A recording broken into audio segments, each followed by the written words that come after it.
सही। तो आज से पहले क्या होता था, 2 साल पहले फेसबुक एडवर्टाइजमेंट जब मैंने पढ़ी है फर्स्ट टाइम, यही पढ़ी है क्या, कि जब हम एडसेट में जाते थे, लाइक यहाँ पर, तो यहाँ पे ऑडियंस का ना पूरा डेटा प्रोवाइड करना पड़ता था। अब क्या है, ऑडियंस में सिर्फ लोकेशन मांग रहा है, और ये कि दे रही नहीं है नॉर्मली ऑप्शन। आगे हम लोग करेंगे switch to original audience options, फिर भी ये मना कर रहा है, कह रहा है नहीं करो वरना तुम्हारे कॉस्ट पर कन्वर्जन रिजल्ट जो है वो ज़्यादा आएगा। सही है, लेकिन हमने ओरिजिनल पे स्विच कर दिया। पहले पहले ज़माने में कैसा होता था, ये आ रहा है। सही है, इसमें यहाँ पे डिटेल टारगेटिंग में बताना पड़ता था, सजेशन फॉर एग्जांपल पेरेंट्स। अच्छा, मेरा एजुकेशन का काम था, तो ये पेरेंट्स, पेरेंट्स ऑल, पेरेंट्स जिनके बच्चे 18 से 26 साल के, पेरेंट्स जिनके बच्चे 13 से 17 साल के, पेरेंट्स जिनके बच्चे 9 से 12 साल के, पेरेंट्स जिनके बच्चे 6 से 8 साल के। अच्छा, फेसबुक के पास बहुत डेटा है, और सीरियसली इसकी टारगेटिंग अच्छी होती थी उस वक्त, ऐसी बात नहीं है बुरी होती थी।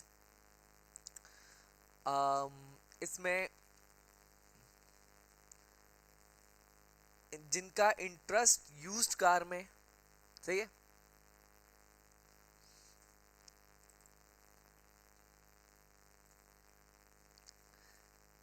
जिनका इंटरेस्ट फूड और ड्रिंक्स में,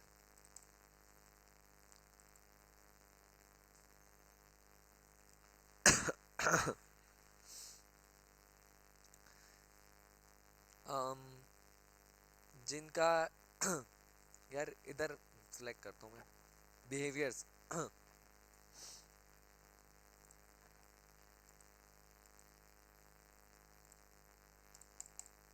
खुल रहा ही नहीं, तो नहीं ये वाला खुला ही नहीं। अच्छा चलो, कंज्यूमर क्लासिफिकेशन,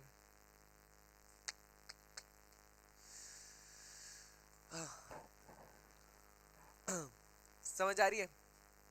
जो शॉप एडमिन्स हैं, मतलब आप इसको डीप डाउन एनालिसिस करने जाओ ना। अच्छा, हम लोग कर रहे थे अमीरों को टारगेट, जो एरोप्लेन में मूव करते हैं वो हमारा टारगेट एरिया था। अच्छा, जो कार यूज़ करते हैं वो हमारा टारगेट एरिया था। पेरेंट्स इतना अच्छा नहीं, ज़्यादा हम लोग इन चीज़ों की तरफ जाते थे। जो वो क्या होता है, गोल्फ खेलने वाले, इस टाइप की इंटरेस्ट को हमें रिसर्च करना पड़ता था, एक पूरा कस्टमर परसोना बनाना पड़ता था।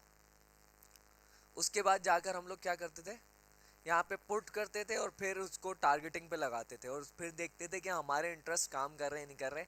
और सम टाइम तो ऐसा करना पड़ता था कि एक ही ऐड है, एक ही ऐड है, उसके 10 हेडसेट बनाकर अलग अलग इंटरेस्ट के साथ बनाते थे, ताकि पता, और सब पे जैसे 300-300 रुपये लगा दिया, और फिर चेक करते थे कौन सा इंटरेस्ट वाला हेडसेट ज़्यादा चल रहा है, और फिर उसको हम, जो नहीं चल रहे उनको किल करते जाते थे, और जो चल रहे उनको लगे रहने देते थे। अच्छा, ये पूरी जर्नी होती थी।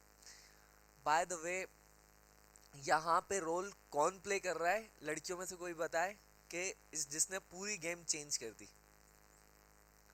कि अब हमने ये पढ़ा, हमने एडवर्टाइजमेंट पढ़ी है, फेसबुक एडवर्टाइजमेंट, क्या हमने ये पढ़ा? ये क्यों नहीं पढ़ा, ये मैं थोड़ा बता चुका हूँ इसकी वजह, कि हमने अब ये इतनी सारी चीज़ें क्यों नहीं पढ़ी। हाँ, एआई इस चीज़ में जो मेन रोल प्ले किया है वो एआई ने प्ले किया है। और एआई जो एल्गोरिथम है वो इतना पावरफुल है, जिसके नहीं, चैट जीपीटी वगैरह तो हम जानते हैं। आज ही मैंने न्यूज़ सुनी है, जीनी जीमी है इस तरह करके, गूगल ने निकाला है कोई असिस्टेंट, बहुत लेवल का है, मतलब वो इस तरह मजाक मस्ती कर रहा है ह्यूमन लाइक। तो एआई की पावर बहुत ज़्यादा है। और सोशली अगर हम देखें कि किसी का एल्गोरिथम बहुत तेज़ है, जो सोशल इमोशंस वगैरह को एवेल्यूएट कर रहा है, वो फेसबुक का है। सही है, सोशल मीडिया में सबसे बड़ी आवाम किसके पास है, फेसबुक के पास। टिकटॉक अभी आया है, लेकिन मेनली फेसबुक के पास। और फेसबुक के पास एल्गोरिथम बहुत स्ट्रॉन्ग है। एआई करता क्या है फेसबुक, आपकी वीडियो 100 लोगों को दिखाएगा, 100 में से 90 लोग स्किप कर लेंगे, 10 लोग इंटरेस्ट के साथ देखेंगे।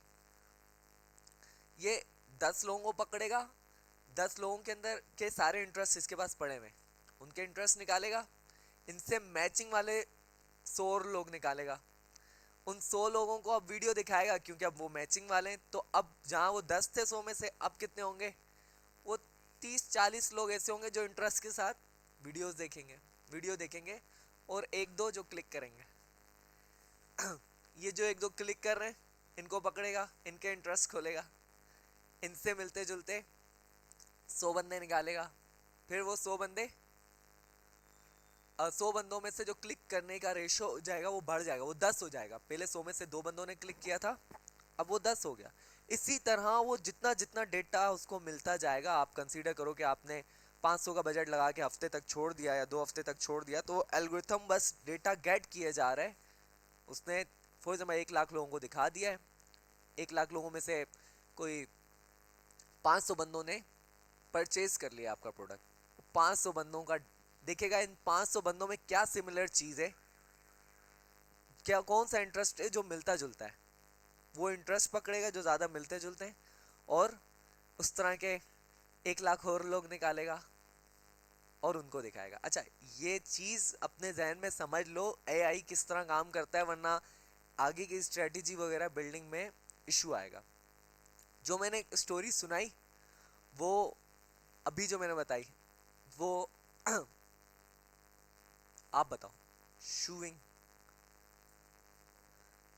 हाँ, हिब्बान।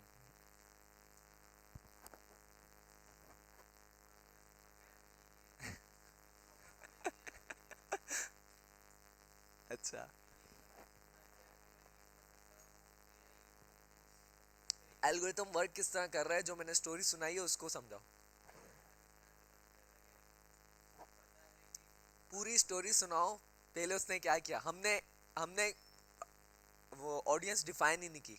फेसबुक को कैसे पता चल रहा है कि भाई मेरा प्रोडक्ट नौजवानों को चाहिए, बुड्ढों को चाहिए।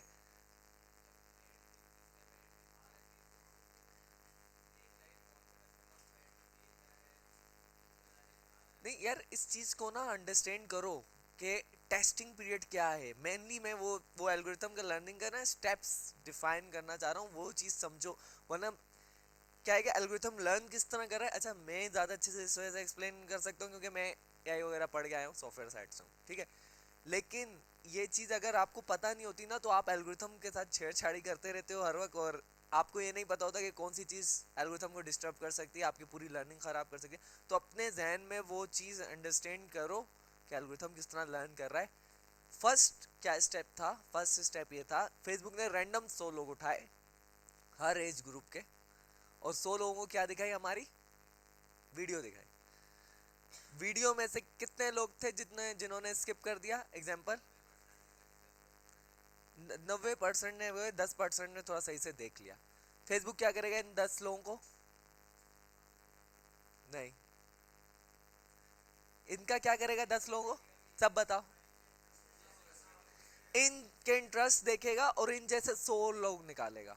अब ये जो 100 लोग आए ये ऑप्टिमाइज्ड आए, जो इनसे निकाले, मतलब इनके अंदर जो खसूसियात थी उन जैसे 100 लोग निकाले। तो अब 100 में से 90 स्किप नहीं करेंगे, 100 में से अप्रॉक्स लाजमी सी बात है वो चुन के निकालें। फॉर एग्जांपल आपका वो अब फेसबुक को थोड़ा सा समझ आने लग गई कि भाई 100 थे, 100 में से सिर्फ 10% जो कि कवारे थे, हाँ, सिर्फ उनको ये ऐड समझ आ रही है। तो वो 10 में भाई सारे कवारे, 100 पूरे 100 कवारे लेकर आएगा, सही है, और उनको ऐड दिखाएगा। अब अप्रोक्स जो 90% स्किप रेशियो था वो कितना हो गया, हाँ वो 30-40 पर आ गया। अब 40 उसके बाद और डेटा आ गया। अब वो ये देखेगा ये 40 प्लस 10 पिछले भी थे 50, सही है, इनमें क्या क्या क्या सिमिलर है। अच्छा, ये सिमिलर जो चीज़ है उन इंटरेस्ट को पकड़ेगा, वो कवारे थे, इनमें उसने देखा जो शुद्ध कवारे हैं उनकी हरकतें भी कवारी वाली हैं, उनका तो ज़्यादा ये है कि वीडियो को व्यू करने का माइंडसेट चल रहा है। अब उसने 100 और ऐसे लोग निकाले, ठीक है। अब क्या है, टाइम टू टाइम आपका कॉस्ट पर इम्प्रेशन कम हो रहा है। पहले वो 100 लोगों को दिखाया, जाया हो गया, सही है, सिर्फ 10 लोगों ने थोड़ा सा इंटरेस्ट शो किया। फिर 100 लोगों को दिखाया, 40% लोगों ने इंटरेस्ट शो किया। फिर 100 लोगों को दिखाएगा, अब क्या होगा, 50-60% पे चला गया, और 2 क्लिक आ गया। अब अच्छा, ये जो एक इम्प्रेशन की वैल्यू है, क्लिक की उससे ज़्यादा वैल्यू है, ठीक है।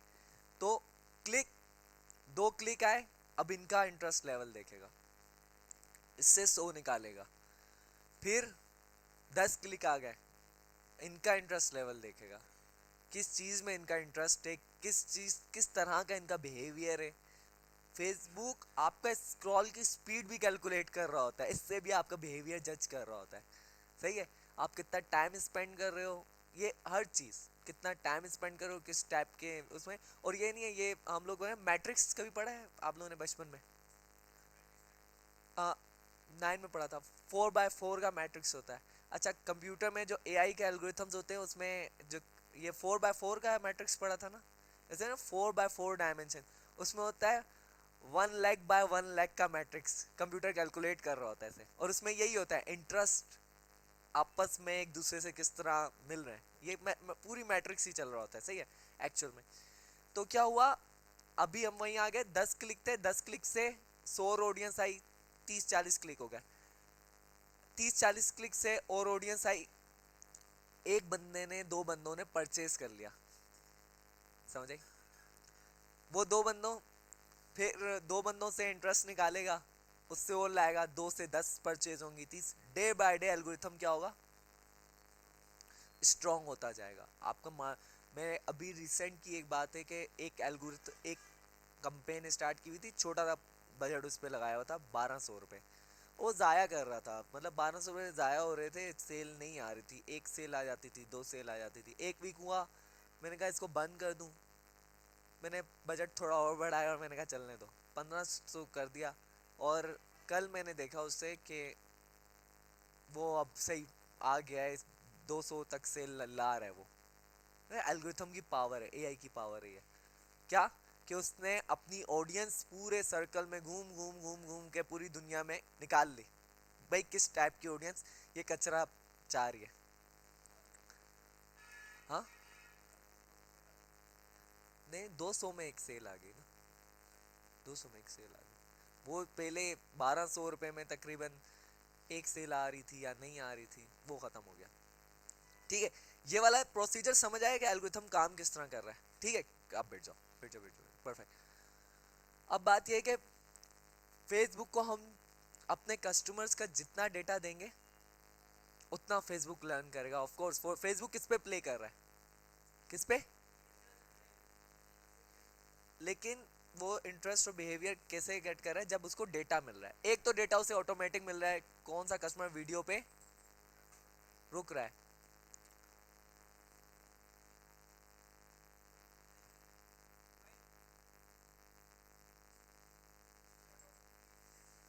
भाई कैमरे भी लगे हुए, थोड़ा सा।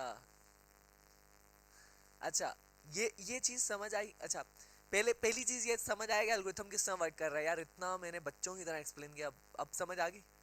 हाँ, आपको समझ आ गई, ठीक है, क्लियर हो गया। अब देखो, ये चीज तो समझ आ गई, अब इस चीज को समझो कि एआई में बादशाह कौन है, एआई में बादशाह कौन है, एआई किसका स्ट्रॉन्ग ज्यादा होगा। जैसे कि अब इसको मैं एग्जांपल के तौर पे बता रहा हूँ, चैट जीपीटी आया, छा गया, सही है, सब कुछ हो गया, लेकिन विनर इसका कौन है, फेसबुक नहीं। ऐसा इसका विनर कभी कोई और हो ही नहीं सकता गूगल के अलावा, सही है।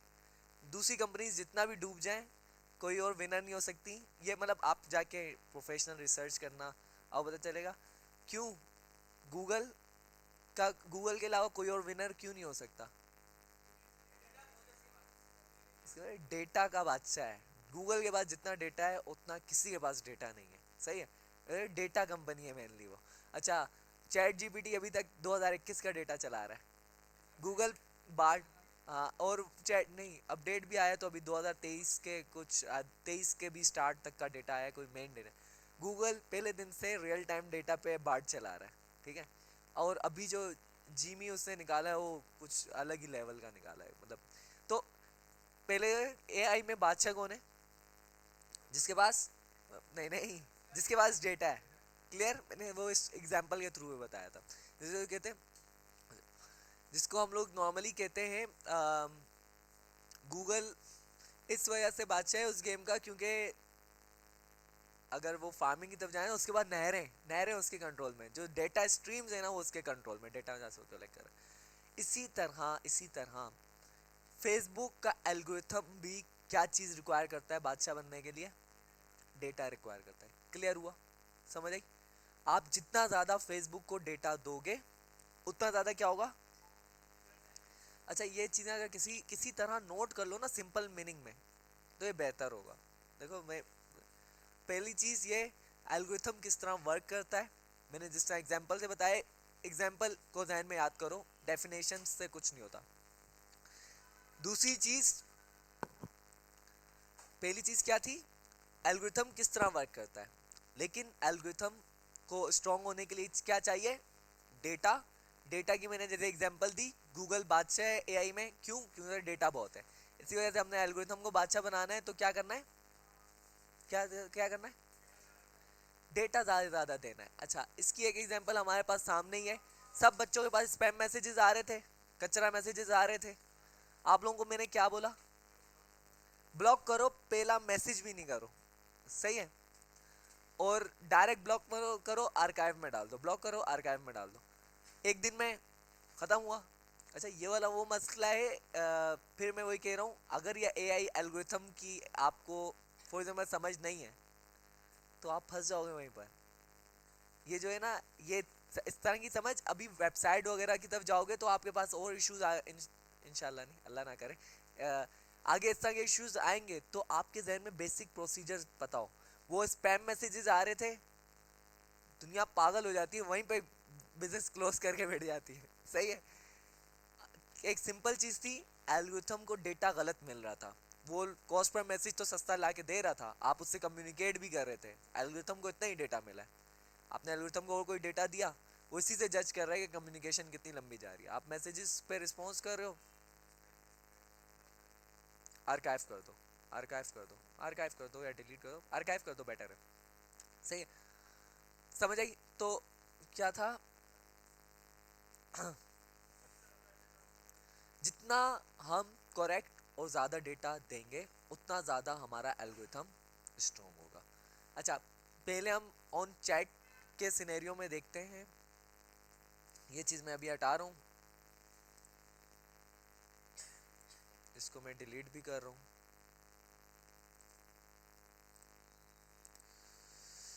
अच्छा,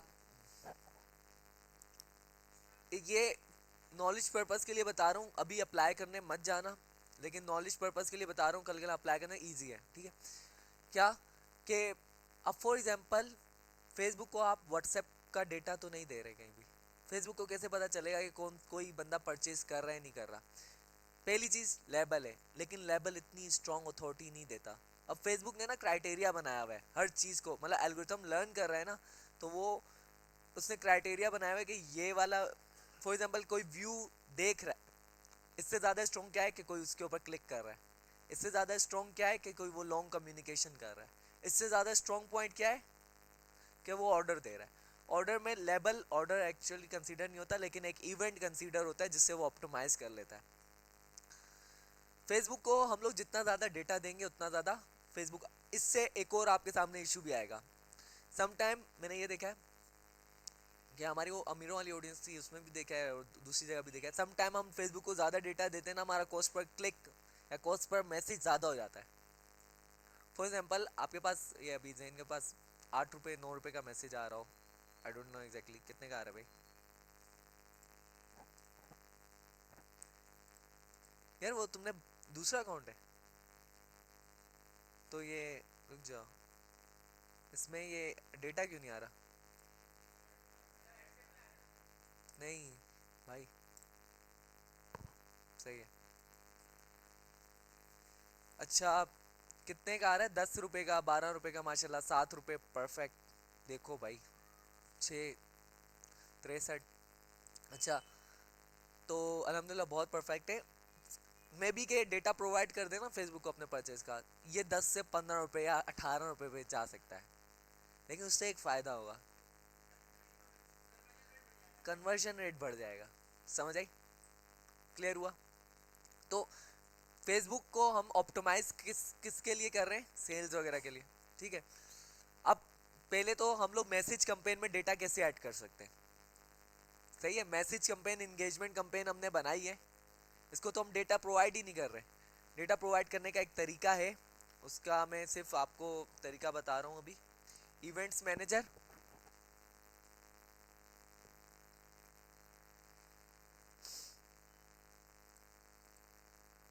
कनेक्ट डेटा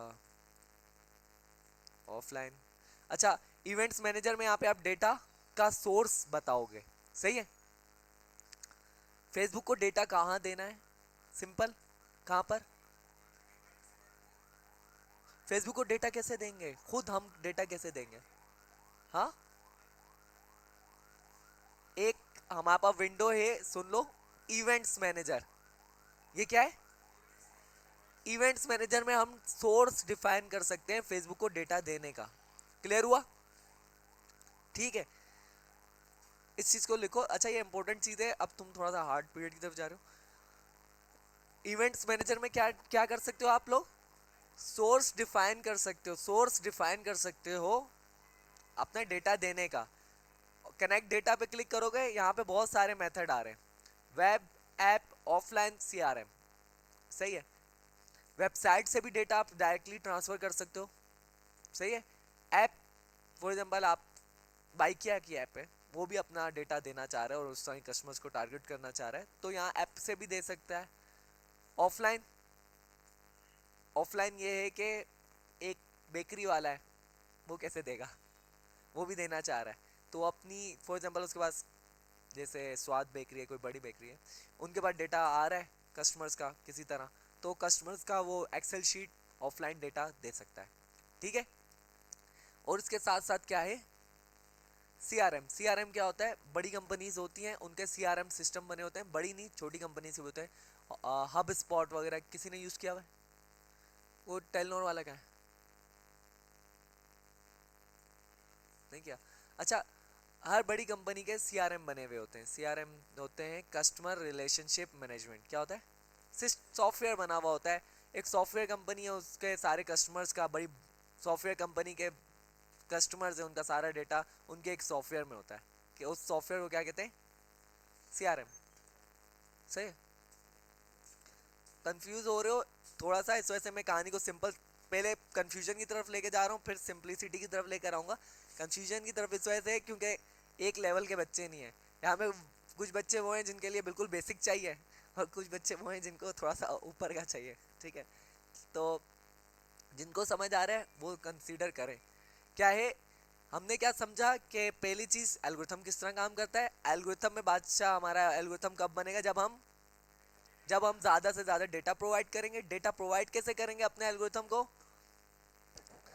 सेटिंग में जाएंगे, टूल्स में, तो यहाँ पर इवेंट्स मैनेजर होता है। ठीक है, इवेंट्स मैनेजर में डेटा किस तरह दे सकते हैं?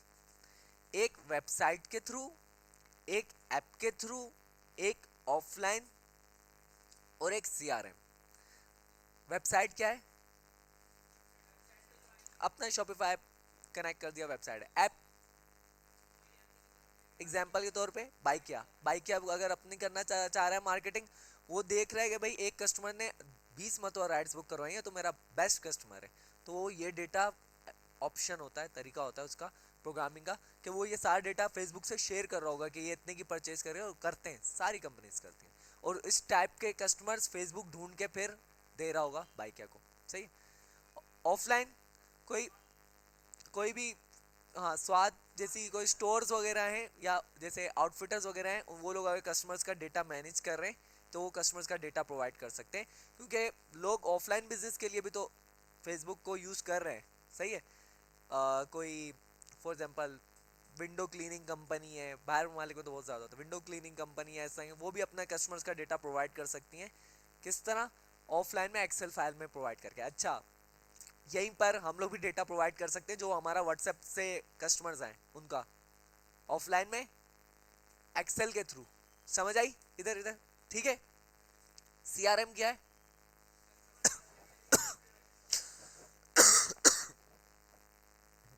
नहीं है जगह यार। तो customer relationship management software CRM एक नॉर्मल सॉफ्टवेयर है, हर कोई नॉर्मली जानता है कंपनी से। तो इधर इधर इधर इधर तो कंपनीज सीआरएम सॉफ्टवेयर यूज करती हैं। फॉर एग्जांपल हमारा वो जो एजुकेशन वाला काम था, इतने कस्टमर आ रहे हैं, कहीं पे तो डेटा रिकॉर्ड करेंगे ना। तो डेटा के लिए हम लोग क्या एक सॉफ्टवेयर यूज करते हैं। बहुत सारे सॉफ्टवेयर हैं, हब स्पॉट, अच्छा, और कोई सबसे मशहूर तो हब स्पॉट ही है।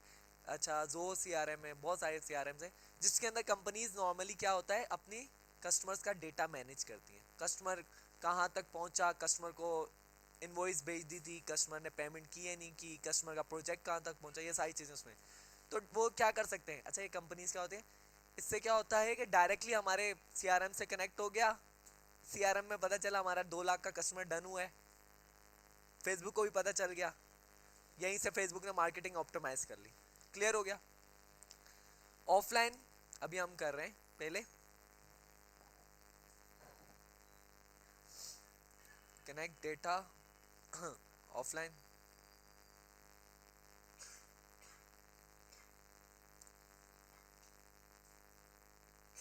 No data sources, connect data sources, connect, वो तो मैं रीलोड करना।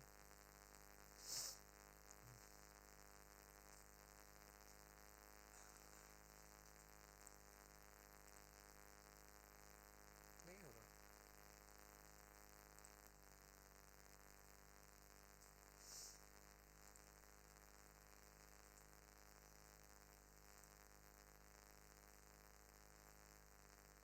इसमें एरर आया हुआ है, क्या है मुझे समझ नहीं आ रही, आगे क्यों नहीं दे रहा।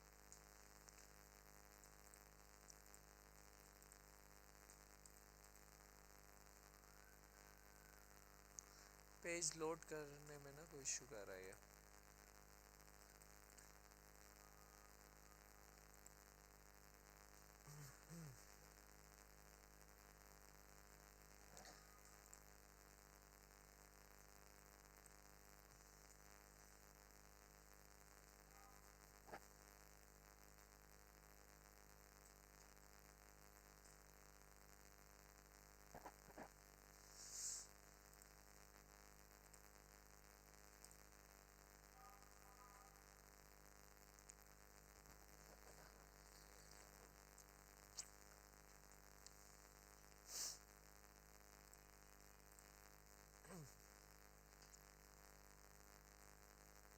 अच्छा यार, बिजनेस अकाउंट एक भी नहीं बनाया हुआ है, या ये वाला है। थोड़ा सा इस चीज़ को देख लेना, कंफ्यूज नहीं होना। फेसबुक में चीज़ें डे बाय डे अपडेट हो रही हैं, ठीक है? तो ये नहीं कि आप एक टाइम पे एक काम करके जाओ और बाद में मुड़ कर आओ तो फेसबुक ने कोई अपडेट की हुई हो तो कंफ्यूज हो जाओ। फेस नॉर्मली सर्च वगैरह करोगे तो आपको चीज़ें समझ आ जाएंगी। फेसबुक का पहले सिस्टम थोड़ा सा कॉम्प्लिकेटेड था, अब मुझे ये वाला सिस्टम वैसे खुद पसंद आता है कि फेसबुक ने सारी चीज़ें ना एक सिंपल आइडेंटिटी में कन्वर्ट कर दी है। एक बिजनेस आइडेंटिटी बना दो, जैसे कि बिजनेस आइडेंटिटी है खान वॉचेस, सही है? उसके अंडर एसेट्स डिक्लेयर कर लो। फॉर एग्जांपल फेसबुक पेज है तो वो इस बिजनेस का आप डिक्लेयर कर लो। इंस्टाग्राम पेज है तो इस बिजनेस का डिक्लेयर कर लो। व्हाट्सएप पेज है तो वो इस बिजनेस का डिक्लेयर कर लो। एड अकाउंट है तो इस बिजनेस का डिक्लेयर कर लो। और सारे चीज़ें एक बिजनेस की डिक्लेयर करके उसका उसकी ओनरशिप आप अपने आप को प्रोवाइड कर लो और सबको लिमिटेड एक्सेस दो।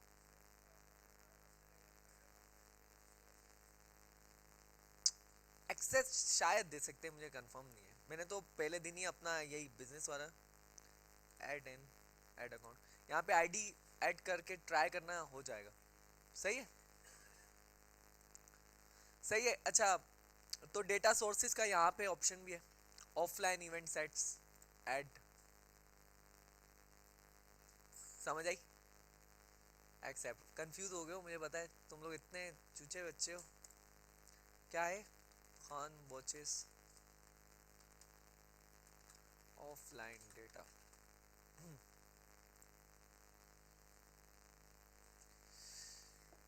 ऐड अकाउंट ही कोई नहीं है, सुभान अल्लाह।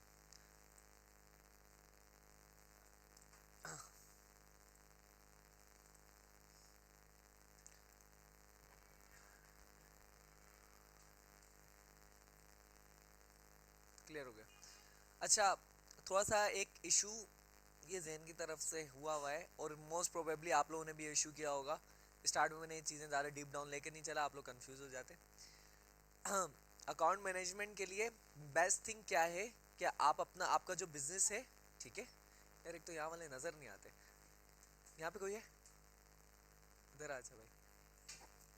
अच्छा, आपका एक बिजनेस है, उस बिजनेस की एक आइडेंटिटी पहले आप बना लो। बिजनेस अकाउंट, जैसे कि ये क्या है, business.facebook.com पे जाओगे, आप पहले क्या बनाओगे? बिजनेस अकाउंट बनाओगे, ठीक है। अब मैं इसको थोड़ा सा, ऐसे इतनी कोई कॉम्प्लेक्स चीज़ नहीं है, लेकिन शक्लें देख के मुझे ऐसे लग रहा है कि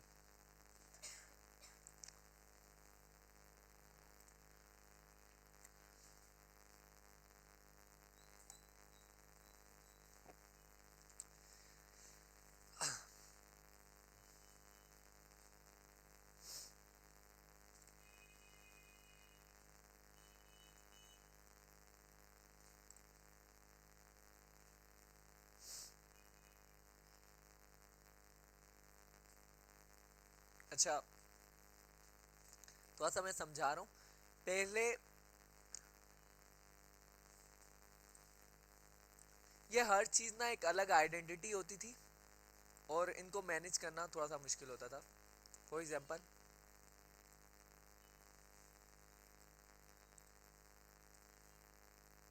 बल्कि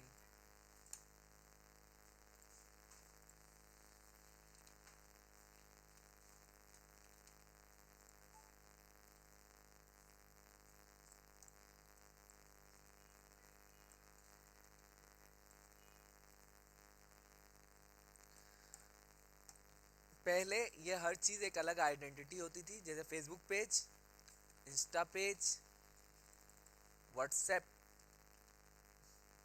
पेज, या व्हाट्सएप अकाउंट हो गया, सही है।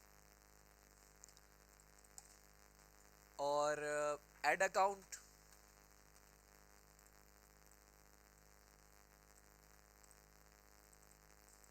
और डेटा सोर्सेस। अच्छा, ये पहले तो क्या क्या है? फेसबुक पेज सबको पता है, सही है। फेसबुक पेज एक आइडेंटिटी होती थी। इसके बाद इंस्टा पेज सबको पता है, हाँ। अच्छा, व्हाट्सएप अकाउंट सबको पता है, एड अकाउंट सबको पता है, ठीक है। ये हर चीज़ अलग अलग आइडेंटिटी होती थी, और आप लोगों ने वो पुराने मेथड को ही अभी तक थोड़ा यूज़ किया हुआ है। और इसके अलावा डेटा सोर्स, डेटा सोर्स क्या है? डेटा सोर्स ये सारे हैं, मैं बता देता हूँ। डेटा सोर्स अभी इधर आके देख लोगे। डेटा सोर्सेस, पिक्सल अकाउंट हो गया, ऑफलाइन अकाउंट हो गया, कस्टम कन्वर्जन अकाउंट हो गया। ये सारी अलग अलग आइडेंटिटीज होती थी। अभी सिर्फ समझ लो, इतना ज़्यादा कंफ्यूज नहीं हो, बस जो मैं समझा रहा हूँ समझो। अच्छा, ऐप भी एक अलग आइडेंटिटी होती थी। आइडेंटिटी ऐप क्या होता था कि फेसबुक को हम लोग मुख्तलिफ ऐप से अटैच करते थे, तो एक अलग आइडेंटिटी बन जाती थी, और इनको आपस में कनेक्ट करना पड़ता था। इसको फेसबुक को भी इससे कनेक्ट करूँगा मैं, फेसबुक पेज को मैं डेटा सोर्स से भी कनेक्ट करूँगा, फेसबुक पेज को मैं इससे भी कनेक्ट करूँगा। अच्छा, इन सब का एक कॉम्प्लेक्स नेटवर्क आपस में बनता था। उस चीज़ को हैंडल करने के लिए फेसबुक, जो कि एक इन सब की पेरेंट कंपनी है, वो ले आया। इन सब को मैनेज करने के लिए क्या ले आया? इन सब को अलग अलग हैंडल करना पड़ता था। फेसबुक क्या ले आया? Business account. एक बिजनेस अकाउंट बनाओ, और ये सारे उसके एसेट बना लो। समझ आई? क्लियर हुआ?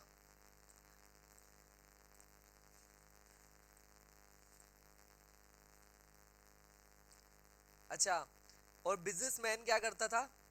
पहले क्या करता था, अगर कोई बिजनेसमैन है, फॉर एग्जांपल मैं बिजनेसमैन हूँ और मैंने अपनी टीम को आ रहा है, तो मुझे हर चीज़ का एक एक एक्सेस अलग अलग, मतलब ये सारी अलग अलग अलग आइडेंटिटीज बिहेव करती थी। व्हाट्सएप अकाउंट का फेसबुक पेज से कोई लेना देना नहीं, नॉर्मली नहीं था, बस कनेक्टेड है आपस में, एक दूसरे डेटा शेयर करें, नॉर्मली कुछ नहीं है। इन सबको फेसबुक ले आया एक बिजनेस अकाउंट में, सही है। बिजनेस अकाउंट में मल्टीपल एड अकाउंट्स भी आप बना सकते हो, मल्टीपल पेजेस भी आप बना सकते हो, सही है। मल्टीपल व्हाट्सएप अकाउंट्स भी बना सकते हो, मल्टीपल इंस्टाग्राम अकाउंट भी बना सकते हो,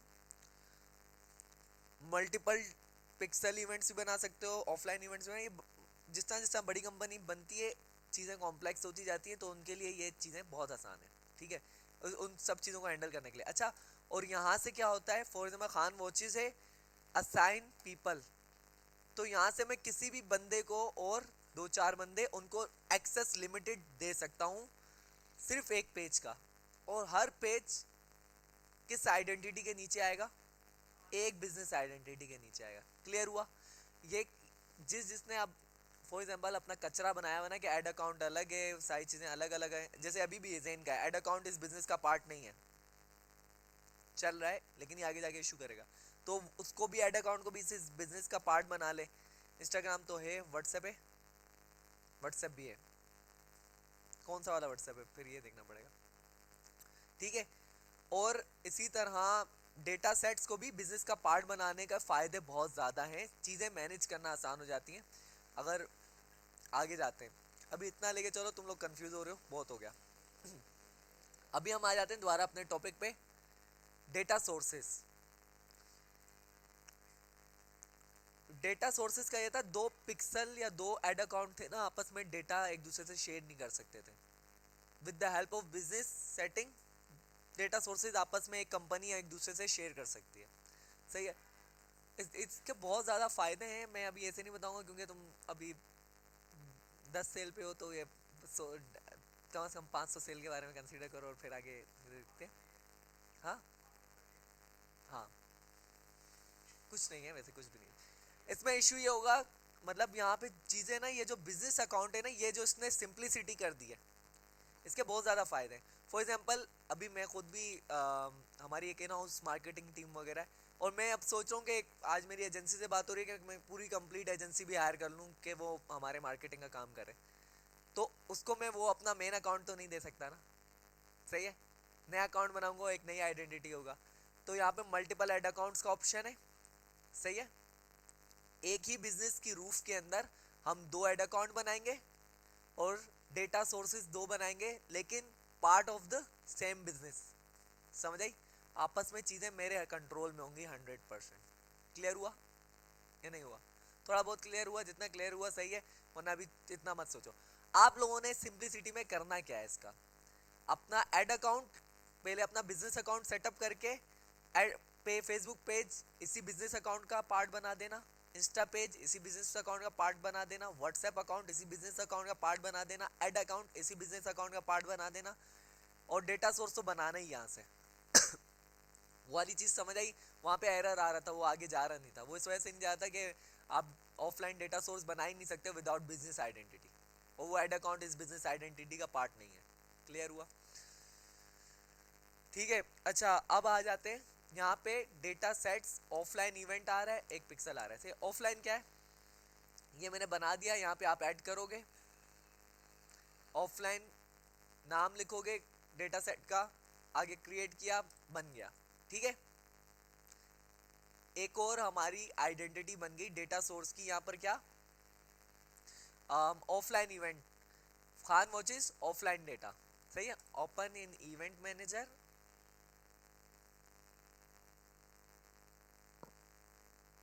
अच्छा आपको मैंने ये कहा कि एल्गोरिथम किस तरह वर्क करता है, क्लियर? एल्गोरिथम के बाद क्या बताया, एल्गोरिथम किस तरह वर्क करता है एआई का, डेटा इस, जिसके पास ज़्यादा डेटा उतना ज़्यादा किंग, सही है। हाँ, और लेकिन ये है कि अब हम फेसबुक को जितना ज़्यादा डेटा प्रोवाइड करेंगे उतना ज़्यादा डेटा वो एल्गोरिथम हमारा अच्छा वर्क करेगा। एग्जांपल एक वो वाली थी कि वो स्पैम आ रहे थे, तो हमने डेटा को खुद ही वो करने लग गए, हम ब्लॉक करने लग गए, तो डेटा को समझ आ गई भाई इससे कम्युनिकेशन आगे नहीं बढ़ी, इसका मतलब फजूल कस्टमर्स भेज रहा हूँ। इसी तरह अब कस्टमर्स का जो रियल डेटा है कि कौन से कस्टमर्स कन्वर्ट हो रहे हैं, जो बाय कर रहे हैं, उनका डेटा हम प्रोवाइड नहीं कर रहे हैं फेसबुक को। हमारी व्हाट्सएप कंपेन का सबसे मेन मसला यही है, ठीक है। उसको हम प्रोवाइड कर सकते हैं ऑफलाइन का एक डेटा सोर्स बनाकर, अपलोड इवेंट, सही है। ऑफलाइन का डेटा सेट हमने कहाँ से बनाया, बिजनेस सेटिंग में गए, ऑफलाइन इवेंट सेट में गए, ऐड कर दिया एक डेटा स्ट्रीम, थोड़ी बहुत समझ आई। और उसके बाद जाके हम लोगों ने क्या करना है, यहाँ पे अब ये बता रहे हैं, अभी तो बता रहे हैं कि कोई भी डेटा अपलोड नहीं हुआ हुआ, ठीक है। आपने यहाँ पे क्या करना है, अपलोड इवेंट्स पे क्लिक करना है, सही है। और यहाँ पे डेटा फाइल अटैच करनी है जिसमें कस्टमर का डेटा हो। कौन सा, अच्छा, कस्टमर का डेटा फाइल किस टाइप की होनी चाहिए, यहाँ पे एग्जांपल फाइल दी हुई है।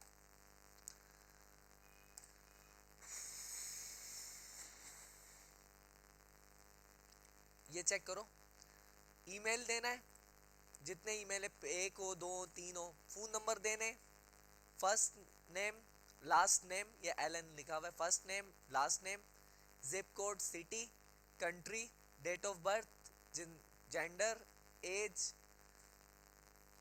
अच्छा, इवेंट नेम कि उसने क्या किया, परचेज किया है या लीड आई है, उसने कांटेक्ट किया है, ये सारे इवेंट्स आपको मिल जाएंगे, सही है। उसने परचेज किया, आपने तो परचेज ही डालना है, और ये किस टाइम पे किया है और उसकी वैल्यू क्या है। यहाँ पे हमारा क्या होगा, जैसे 1500 PKR, उसकी करेंसी क्या है। अच्छा, ये इसमें से जो डेटा अवेलेबल हो वो देना है। फॉर एग्जांपल, ईमेल एक ही है तो एक ही ईमेल देना है, फोन नंबर एक ही है तो एक ही देना है, फर्स्ट नेम फेसबुक जो कस्टमर का है वो देना है, लास्ट नेम देना है, जिप नहीं है तो नहीं है, सिटी रियल नेम दे देना है, और स्टेट नहीं देनी, कंट्री का पीके पीके लिख देना। और हाँ,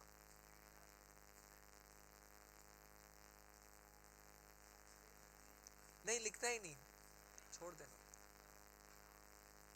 नंबर, नाम, एड्रेस, सिटी नहीं होता, होता है।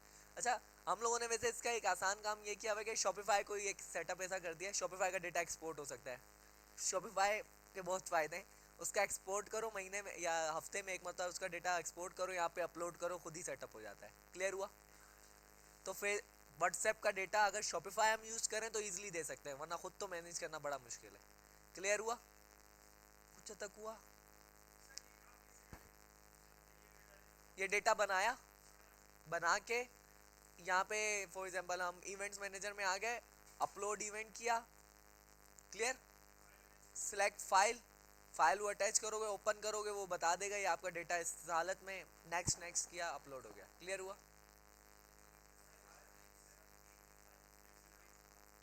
क्या,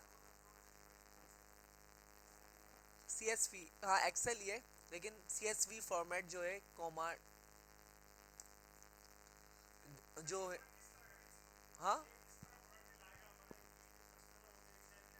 फेसबुक करेगा क्या आपके डेटा को, क्लियर, अच्छी चीज़ है, बहुत ज़बरदस्त क्वेश्चन है कि फेसबुक इसका डेटा करेगा क्या। फेसबुक करेगा, पहले तो इस डेटा को वेरीफाई करेगा, डेटा आपने सही दिया ही नहीं दिया। फेसबुक ये आपका डेटा लेगा, कस्टमर्स का डेटा, पहले तो ये अकाउंट एक्चुअल में एग्जिस्ट करते ही नहीं करते फेसबुक पे, इससे कंपेयर करेगा इस नंबर या ईमेल से।